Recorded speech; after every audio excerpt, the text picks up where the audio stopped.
live. Just goes to show that last week's technical difficulties were indeed a fluke. Oh no, I'm getting, there we go. Oh, I'm blocking the camera. All right, great start to the stream, Zach. Okay, how's it going, everybody? Hope you're enjoying your Wednesday or whatever day you're watching this. I'm gonna get the stream pulled up on my iPad. Today we're going to be, as usual, disassembling some tools. We got a good batch in today. Some good tools. Of course, they're all good tools in my opinion, aren't they? Except for the that one SOG that I hate.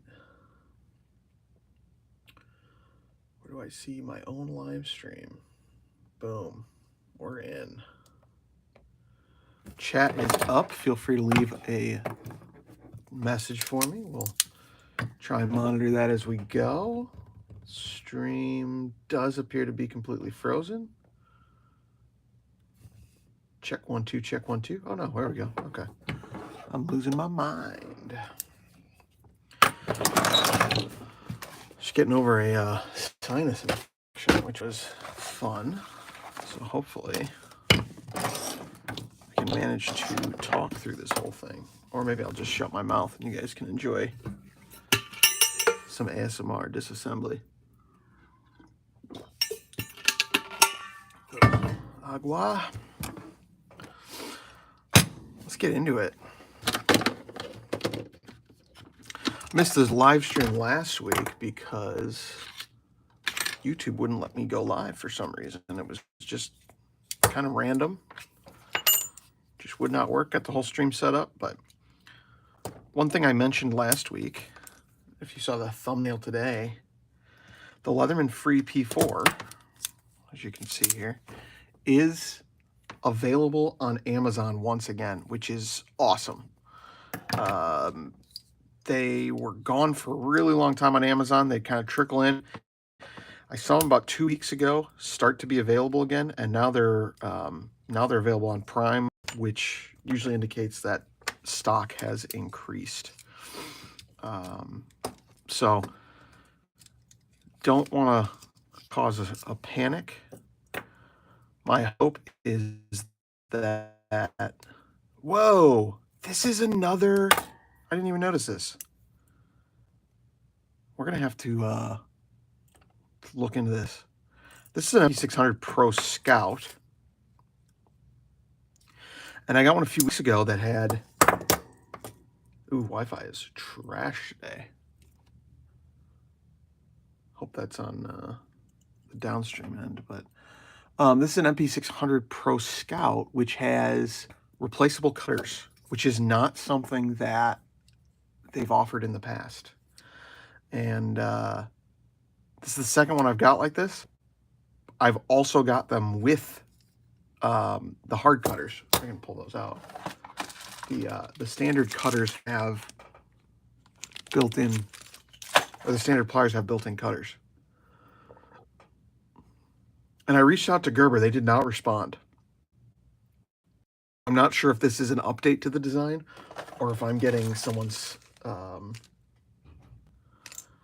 sloppy seconds. What the heck? All right. Once again, I'm going to just pop this back in so I don't lose anything. And we're going to reach back out to Gerber and find out what the issue is. We might, if this is an update, which it very well could be,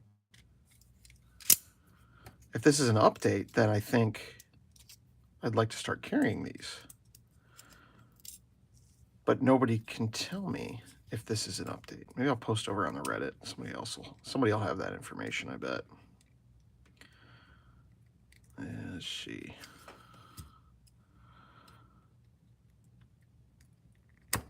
This is an inadvertent tutorial on reassembling your MP600. Should make sure you get pressure down at the front of those teeth. And then I use a, this is a spudger from iFixit. that normally looks like this with the pointed tip. And I just snip off the two ends so it's blunted, so I can press against it and it doesn't damage the tool as I take these parts apart usually. Let's see. I need this. There it is. I don't think it was in all the way.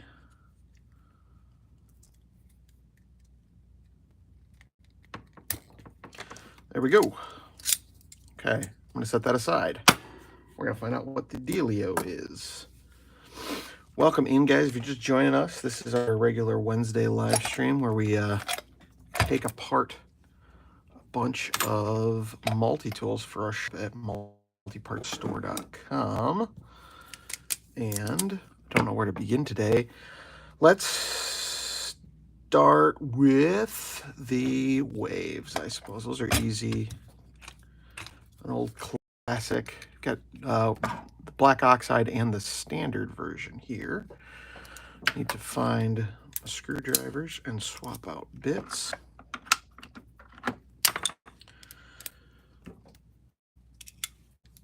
Only use Weehaw bits here in the shop. These are my absolute favorite. They just fit better. They last longer. Just very few issues with these. Obviously, you're dealing with a very small fastener head, and eventually they will wear out, but they last so much longer than any other bits I've tried. And they fit much better. I've talked to some others who use Weehaw, which is a good brand. I've seen that they use on the free series tools. A lot of people will use a T9 bit. My belief is that that's because the bits they're using are a little undersized, because the T9 from Vera will not fit in there, and the T8 fits absolutely perfectly. So I prefer Vera for that reason, generally. Sliding these guys off, make sure I get the right number of washers with each pivot. You see these waves come apart so fast. It's kind of lovely. If you don't have access to Vera bits, you can get them on KC Tool. I should have put a link down below. But that's where I get them right now. And we recommend that if you're going to be doing a lot of them, a lot of disassemblies. If you're just doing a couple, we do offer, just to make things easy, we offer a pair of L wrenches like this. These are from Eklund, and they're really well made as well. They're just not as comfortable or quick and easy to use as a 1-inch bit that you can put into a bit driver. Got one more piece to take apart here.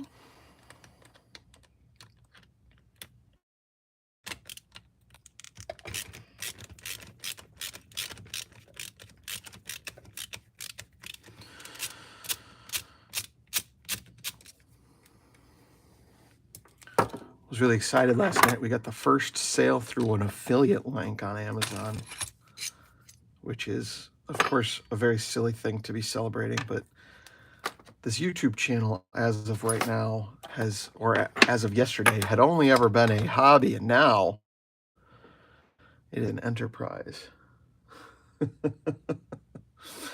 So we're going to start spamming ads and all sorts of stuff soon. Enjoy it while it lasts, guys. All right, let's put this guy away. Should never start with the black oxide because it destroys your hands. It gets grime all over them, oil and whatnot. Welcome into the stream, guys. If you're just joining us, we are disassembling multi-tools today. Do this every Wednesday. Got to restock the shop. Has some interesting news this morning about the Leatherman Free and the Leatherman Arc. We're going to talk about that in just a minute here, but I want to get this other wave taken apart. And like a goofball, I forgot which one of these goes with which, so I got to check that real quick. What's up, Serge? Welcome back to the chat. Good to have you as always. Yeah, I got the Swiss champ here. We're going to pop that. I don't know if we'll do that on the stream today, but we're going to destroy that thing in a few minutes. 567 gets the lanyard ring. 567 has a lanyard ring. Perfect. And that makes that 1, 2, 3. Yeah, some really interesting news on the Arc and the Free P4 today. Just happened to catch it this morning. I was putting together some stuff for this live stream and was excited to see something I had not seen on Amazon in a while. All right, Serge, we'll get the let's do it. We'll pop it apart on the stream. Let me get this wave apart. Let's talk about the free series, and I bet we'll have time to do that Swiss champ there. I got you. You're a loyal viewer. You get what you want, you know.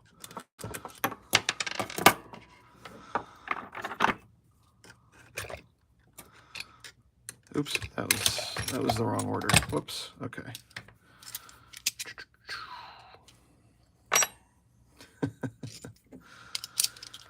So, throwing these waves into disarray. They go so quick compared to the free series, dude. I swear. It's amazing. Ah, don't stab yourself. I've never cut myself before doing this. Reaching into bins full of knives. You'd think I'd have cut myself more, but I'm pretty careful. Relatively careful.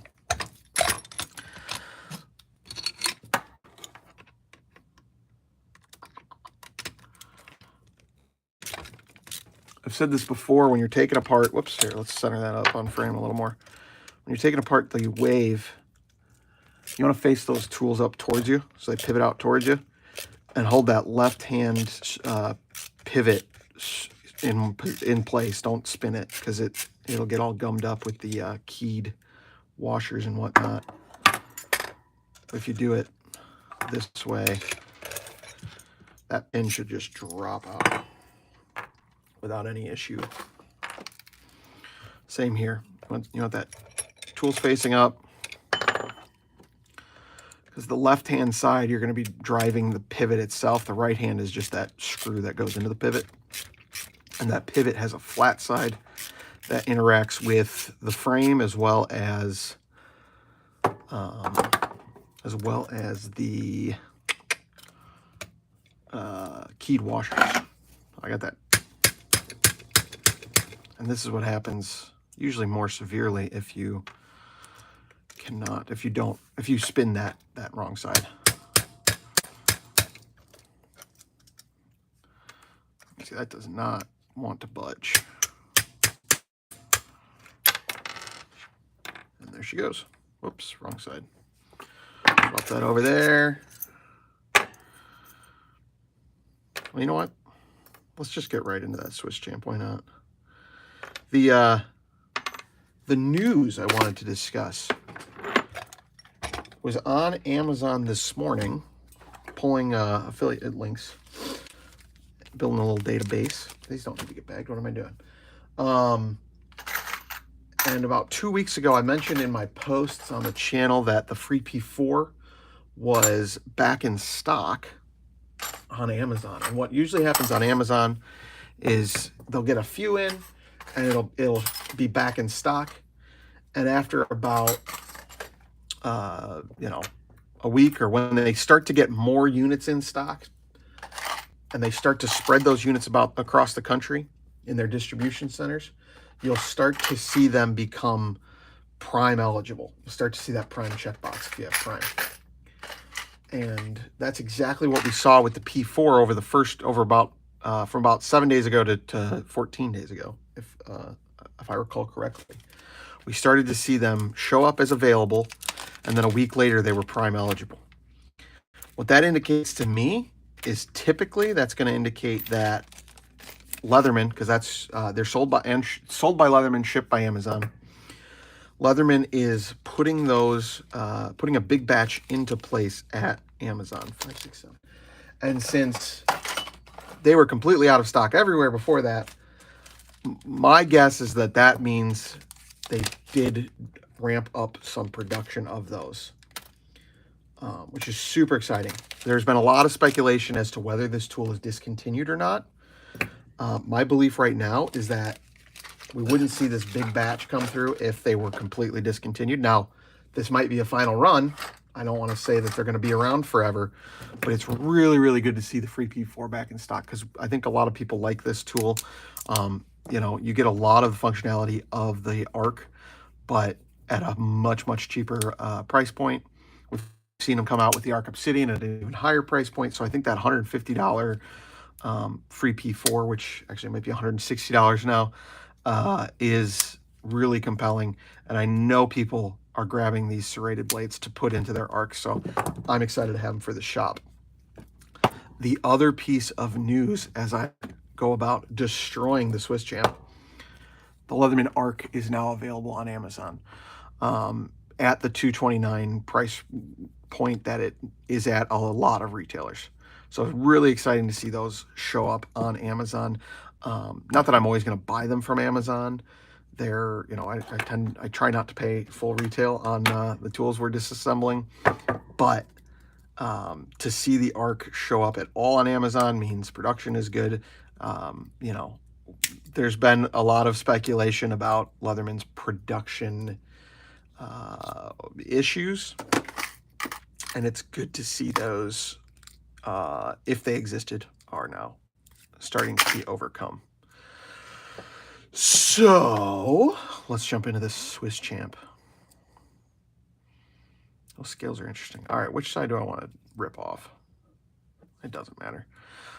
I do these all with, or I usually start this process with my flush cutters from Icon. These are Harbor Freight knockoffs, and because speed is important, delicacy tends not to be. So we're gonna grab these two scales, and I have a, where is it? I have a drawer full of scales, so I'm not just destroying them without. I've done some a little more carefully, but we're on stream and we're having fun, and I want to get into this. Serge wants to see it. We go. So the reason I use these flush cutters is I can usually pop off these rivets pretty easily. We'll mar up the aluminum liner just because that's aluminum, but that gets hidden anyway if you were to reuse these. If you were going to do this on your own, I would recommend using a center punch, putting a centered hole on there, and then drilling those out, because then you can salvage the rivet caps. The way I do it, I'm probably going to salvage half of them. Let's see. Do I want to go this side? I don't think it matters. So all I'm going to do is press down. I got my thumb over it just to keep that rivet from flying up into the camera. You can see we destroyed that. That rivet cap is no bueno. And we'll just pop each of these rivets.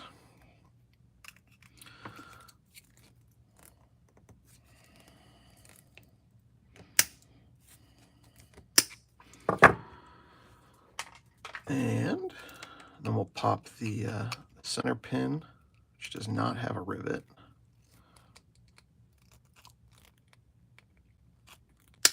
There it is. And once we do that, I always pull out my center punch, which is just a spring-loaded center punch, and go to town on each of these pins. If we're lucky, they'll just start sliding through a little bit.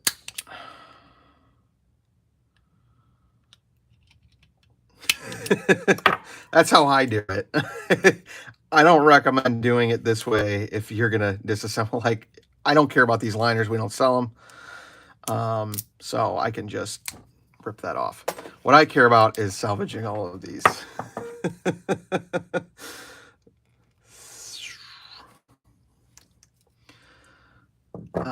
Again, if you want to get these out and rebuild your tool, drill those pivots out. Takes a lot longer though. You can see I'm already getting these pins to lift up. So I could pull that pin straight out right now if I wanted to. Sometimes they'll bind a little bit, but yeah, I can just pop out one piece at a time. 1, 2, 3, 4, and then there's a hole. Whoops. So this pin right here, it's always hard to get that pin. So I'm going to try and cut off just a little bit more because it's still flared up at the end. But I don't want to, I can see a little gap between the tool and the reamer roll here and my cutters. And that's going to make sure that I don't mar up the surface of that awl. And now that I've got that flared section out, because they're kind of mushroomed up by peening them over. Now that I've got that flared section out, I can go to town. And these should... Now these liners we do salvage because some customers like having them. And let's see here. If I can do this gently. I want to get enough of this pin through. There we go. So I can start grabbing it with my pliers and then yank it through. So once if you were to do this at home and you wanted to salvage stuff, I would recommend you drill out those pivots to start. You can use the center punch to push them through once you've got the rivet caps off.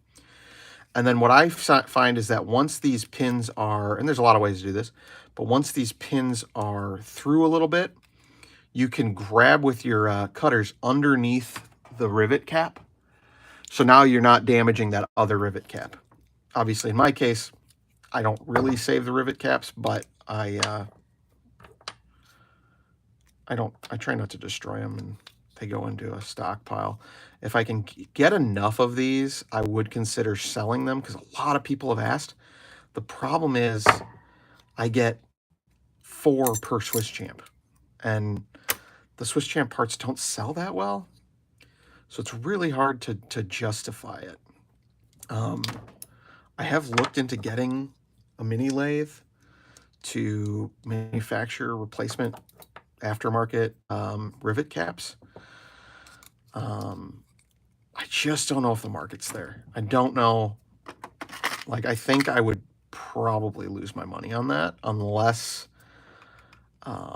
somewhere along the way I come up with another idea, because you have to have enough to justify the purchase. Now, this one's not coming out as easily. I can't get the cutters underneath that rivet cap, so I'm just going to tap on this side with a little soft face thwacker, and that gets it out far enough I can get these pliers under here. Now it's just a matter of grabbing and tweaking until each layer comes free. And normally I do this a little bit faster because I wouldn't be talking through it. But that's what we got to do to make these, because these Swiss Champ parts are not the most popular. But it's important to me that we have these kinds of things for you guys. So got to do it quick. And so we're just harvesting that meat ASAP. It's not pretty, but it gets the job done. I just pull these off one layer at a time. We organize it by layer just so that, well, one, it's easier for me to store. I know I can take all those parts, throw them in the same bin, find them later. But also, if you're looking for, if you want to add a layer to your tool, you've got some pre-made configurations here that will work without much modification. You know that if you want to do scissors, if you want to add scissors to your tool, you know that you can grab the spring from that layer. This is what, layer 1, 2, 3, 4, 5, I think. Yeah, so the scissors on layer 5 of the Swiss Champ. And you can grab, the scissors from layer 5, the spring from layer 5, and the hook from layer 5. And you know that that's going to work together right out of the box. All right, that's that. We toss that extra one. Yeah, 33 tools, huh? 1, 2, 3, 4, 5, 6, 7, 8, 9, 10, 11, 12, 13, 14, 15. We must be counting the each tool as, yeah, because that's got multiple tools. Okay. 33 makes sense. Love it. I'm going to put our liners away because those are a little more thought requiring. Boom, boom. And that is how we absolutely destroy a Victorinox Swiss champ. We do the Swiss champ because it is actually the most economical to get the most parts.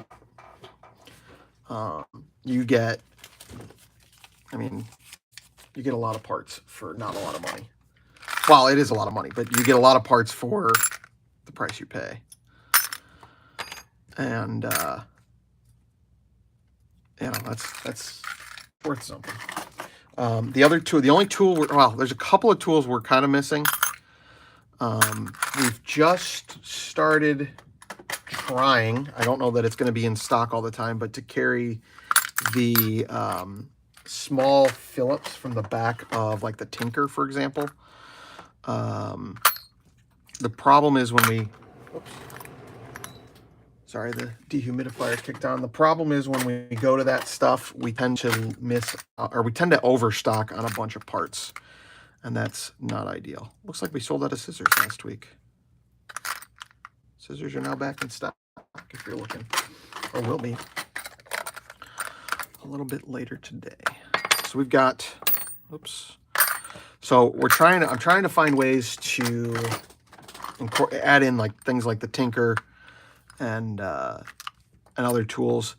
Some of the other parts that come to mind are the flashlight would be cool, and the Cyber tool. The parts from, there's a lot of parts from the Cyber tool that would be amazing. If I could get, if the Cyber tool had the reverse Phillips, that would be incredible because I could get the light, I could get the Cyber tool light, get the flashlight, the Cyber tool bits, and the bit driver, and the Phillips. But it's a balancing act to get the right parts and not get too many of parts that don't sell. All right, what are we doing next? We'll do the pop into the Wingman. And I saw somebody on Reddit was struggling with disassembling the Wingman. Their clip had broken, and oh, no problem, Serge. Happy to do it. I had to do it anyway. I just thought it'd be more. I thought people would want to see the Surge, or not the Surge, the Arc. I can't talk. But when you're disassembling a Wingman or a Sidekick, it's worth noting this back screw has a little bit of Loctite, so you might need to heat it up. And the pivot is actually held from rotating by the pocket clip. This is a 1/4-inch hex on the back here, and this pocket clip has a pin. So as long as that's in place, that pivot will not rotate. What you need to do is hold that in place while you remove this screw, and then I use that as the wrench to hold the pivot steady while I remove the screw on the opposite end.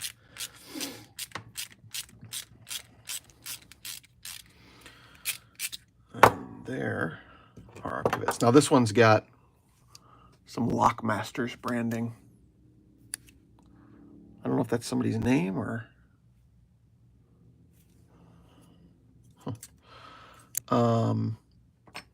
but it was engraved. That's one way we get cheap parts, is we get them from engravers who have returns and whatnot.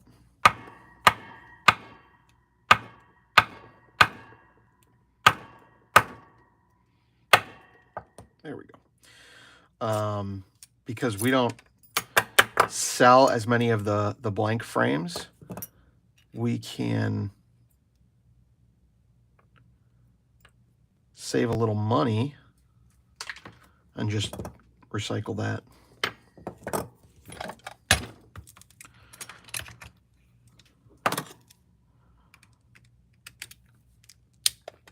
So there's sometimes, you know, certain times that's what you actually need is the frame, but a lot of times you don't need the frame. It's also a cheap way to get yourself a tool. If you can find, you know, an engraved tool and come to our shop, get the frames, get a pretty cheap tool that way, I would imagine. Oh, I completely bent that. Lovely. Try and straighten that out.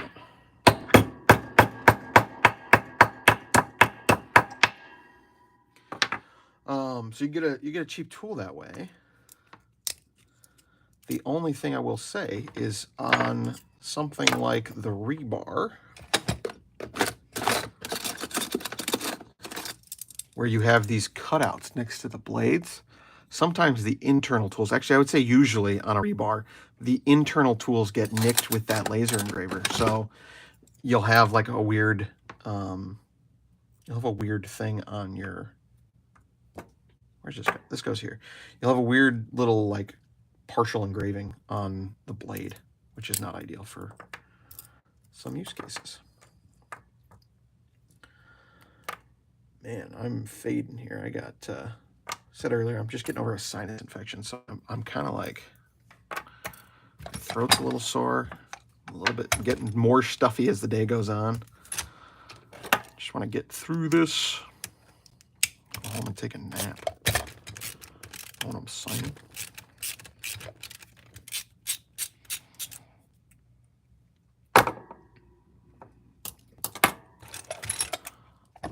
Keep everything straight. These tools are kind of confusing, if I'm honest with you. Okay. There's so many, I don't even know if there's so many little spacers, and I can't imagine, you know, you got to give Leatherman their credit when they go from a tool like the Wave to, they did the Sidekick and the Wingman, and then now they're doing the Arc. The number of pieces in these newer tools is just skyrocketing. The number of little changes that have to happen is kind of astounding. And gotta respect them for that. There's something to that kind of old school, quote unquote, simplicity that is also quite intriguing. You know, you've got the PST, far fewer. You don't have this piece falling off here. You don't have, you know, this. There's like this weird little spring piece on the inside that's put in. There's a riveted piece. I mean, just the frames themselves are such different beasts that it is there's something about that simplicity of the PST.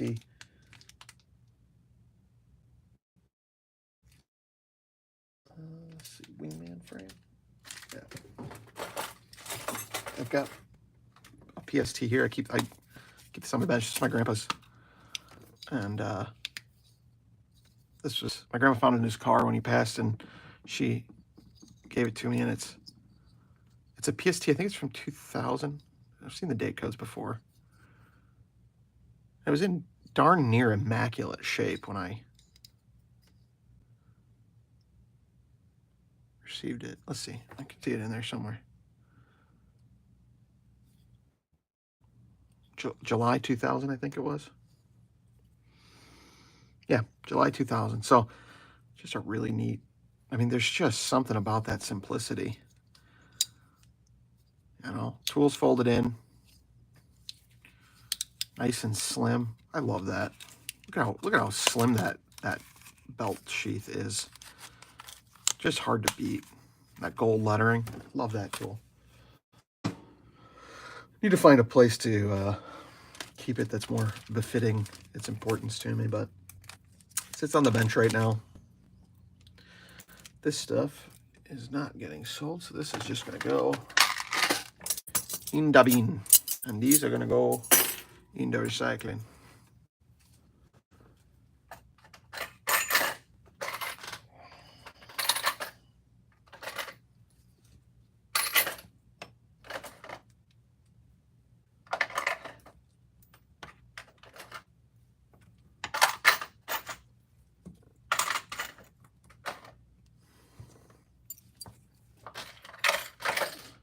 All right, I'm going to do something different here.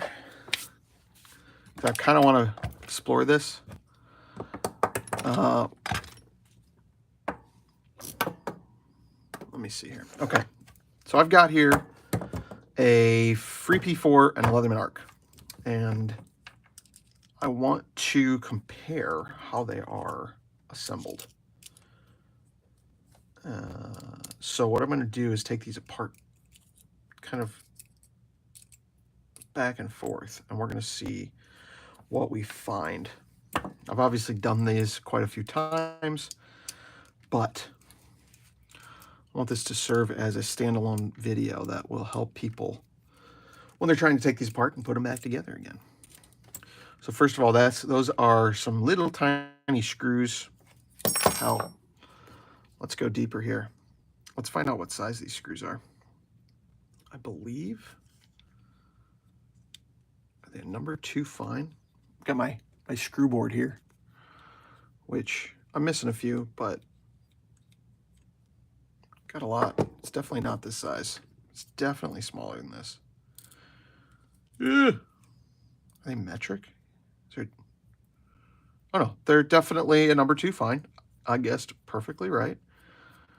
So a number 2 fine thread screw. Number 264 is what that is, I think. Unless that was in the wrong spot. Oh, it feels like that was in the wrong spot. Have I screwed up already? No, it's not there. It's not there. It's gotta be here. You guys watch me take it out. Yeah, it's a number 264. Isn't it? It doesn't feel like it. That feels wrong. Is it M2.5? This is making riveting content, I'm sure. What size screw is this? Is it a number 1 course? Those are the only holes that are open. Came out of one of these. No, it's gotta be that. It's gotta be that. It's just a little stiff. Oh, it could be a number 2 course. I can't. It's a number 2 course. I'm putting it in the fine thread one by mistake. What a fool.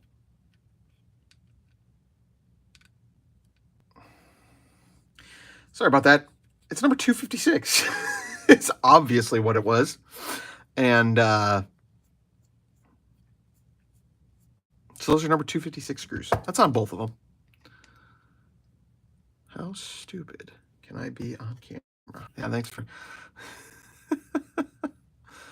There it goes. Okay, putting that away so I can stop embarrassing myself. They're number 256 screws on both the ARC and the Free P4. Let's get into them. Because I built that screw board.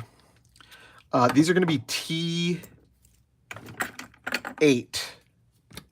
screws on the Free Series tools. I'll switch those bits back out.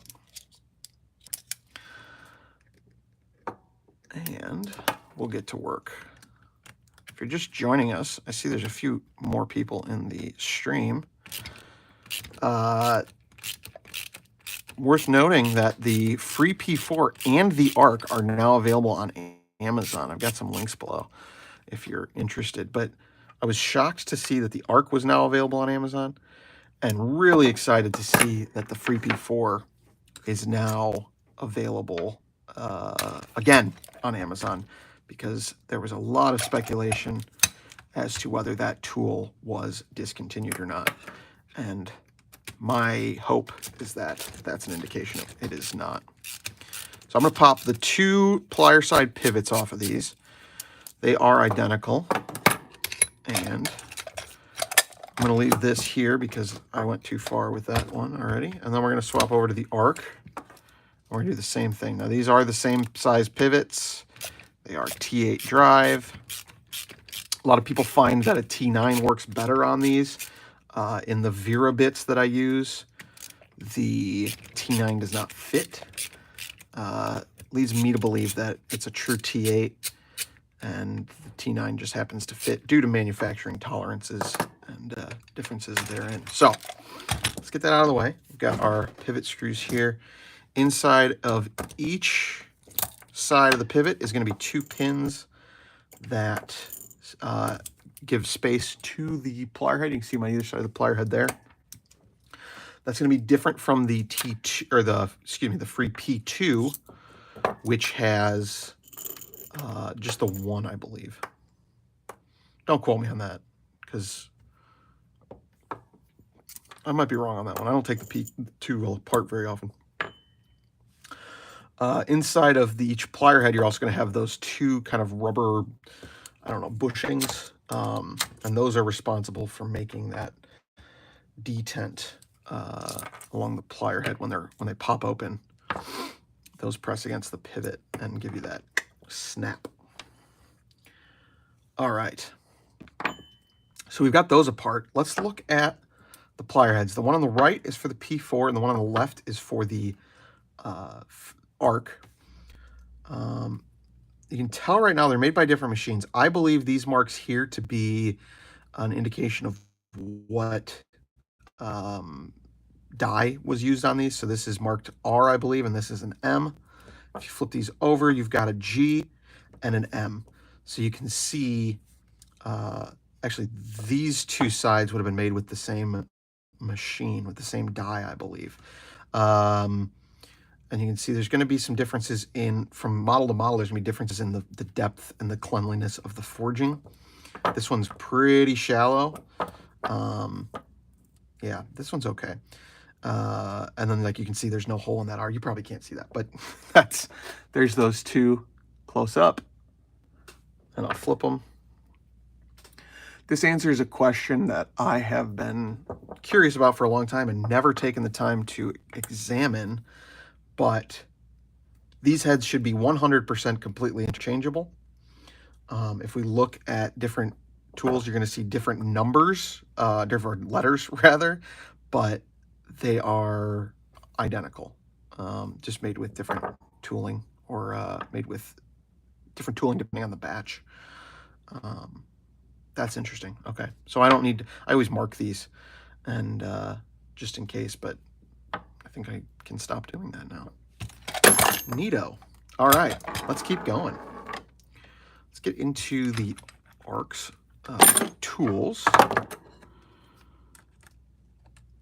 And this is where it all gets squirrely, but there's, again, T8s on the tool side pivots as well. They're going to be a little bit thinner, or a lot thinner pivots. I'm going to go to the third. Is that the right punch? Yeah. Go to a smaller punch here.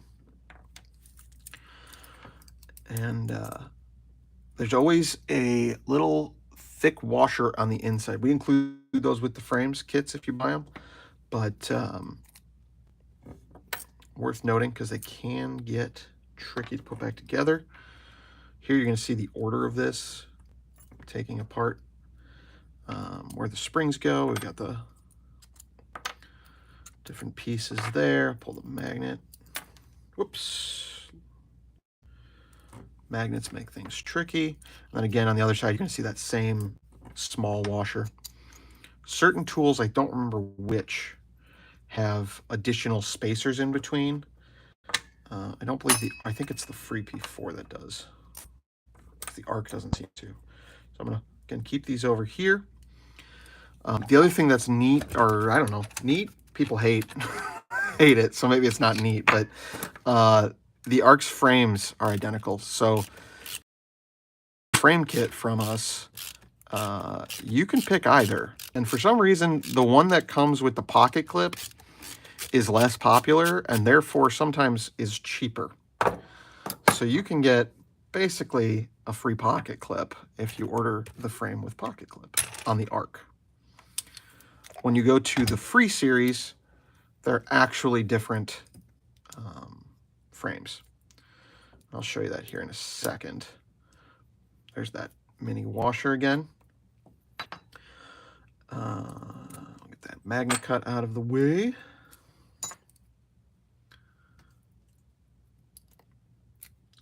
I am just way misaligned today, aren't I? I'm working off to one side for some reason. I'm sorry about that. Again, hopefully when I get around to making this a standalone video, hopefully this will help some people reassemble. It's missing a pivot. Did you watch me do that? You watched me do it. It's missing a freaking washer. All right. I have a solution to this, I believe. If I don't, I'll make one up. This is why I save all this extra crap. Here we go. I just got just a bunch of free series parts, and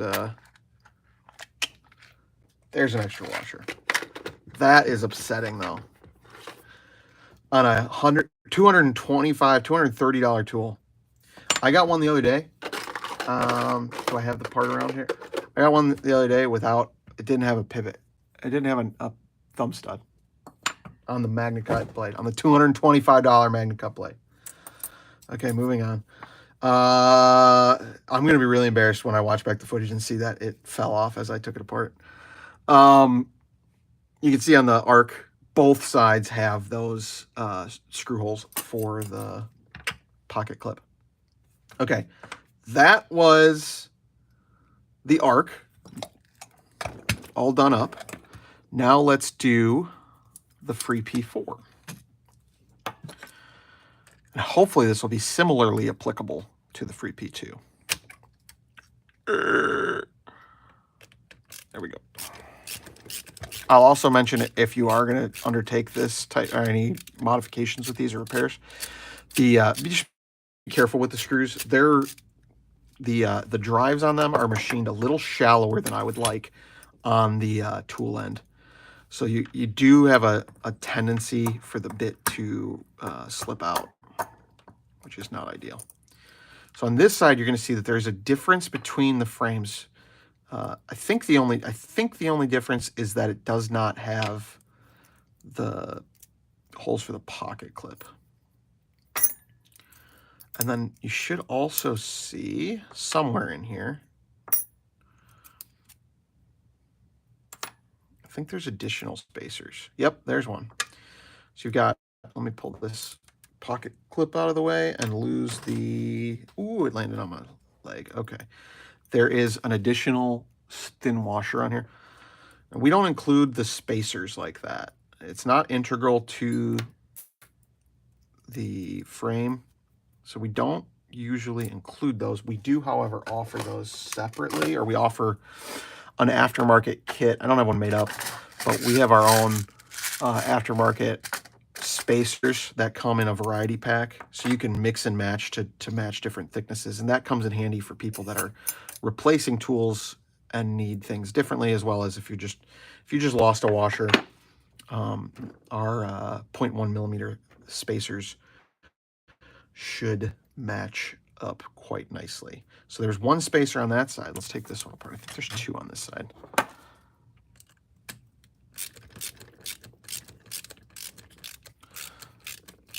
And if you get stuck on a project and have to watch back my boring, monotonous ass repeat all of these minute details in order to fix your project, I sincerely apologize. All right, let's get that thing out of the way. Pull off our frame. Let's see those. I'll come back to the frames because I want to compare them just to be certain. Losing our little plastic guy. Spring comes off. Oh, no. I think there's only the one spacer on here.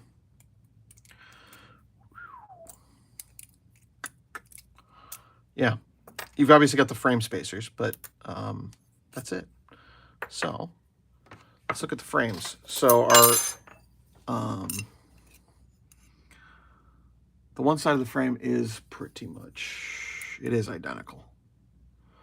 So those are interchangeable.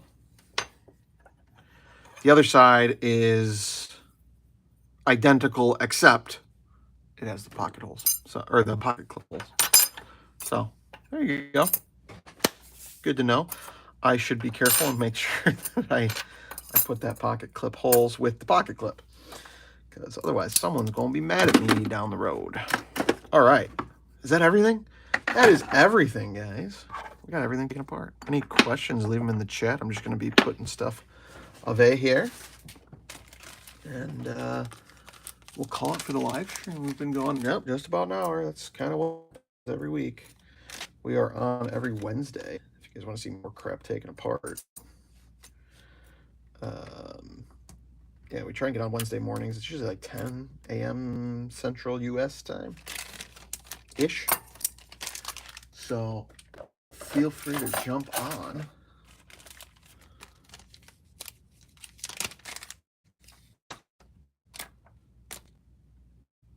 Ooh.